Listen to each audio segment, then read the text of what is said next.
Le Saint-Quentin Handball a dû se contenter d'un match nul samedi soir contre Corbie, concurrent direct pour le maintien. Un score de parité 20 buts partout qui ne fait pas les affaires des Saint-Quentinoises à quelques journées de la fin du championnat. Ça ne tiendra pas si on n'arrive pas à mieux gérer nos fins de match. Là, sur les 4-5 derniers matchs, c'est exactement la même physionomie. On est dans le match, on mène, mais sauf qu'on craque mentalement. Donc à un moment donné, les matchs, il faut les plier. On a beau être devant pendant 55 minutes, si à la fin du match on n'est pas devant, on perd les points et en ce moment c'est que ça tous les week-ends.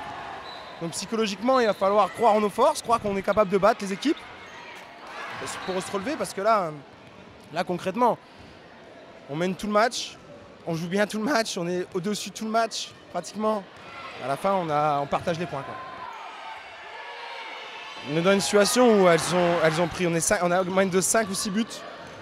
Elles ont 2 minutes, il reste 10 minutes. Malheureusement, on fait n'importe quoi. Sur les 2 minutes là, on fait n'importe quoi, ils reviennent à 3 buts. Derrière, psychologiquement, tout a changé. Il faut être réaliste. Aujourd'hui, on est dans une très mauvaise posture pour se maintenir à cause de ce match-là.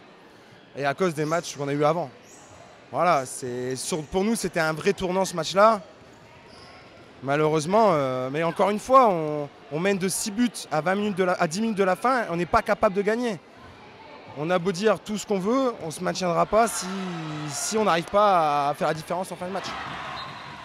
On a eu un passage à vide, on a eu un vrai passage à vide à un moment dans la saison où on a enchaîné les défaites et on ne l'avait pas trop connu depuis le début de la saison. Donc on jouait plus très bien, grosse remise en question. Et puis là, le problème, c'est qu'il faut sortir la tête du sac et il faut regagner. Et en fait, on se demande si on ne s'empêche pas de gagner, quoi. C'est moche à dire, mais on a du mal à sortir de ce cercle vicieux.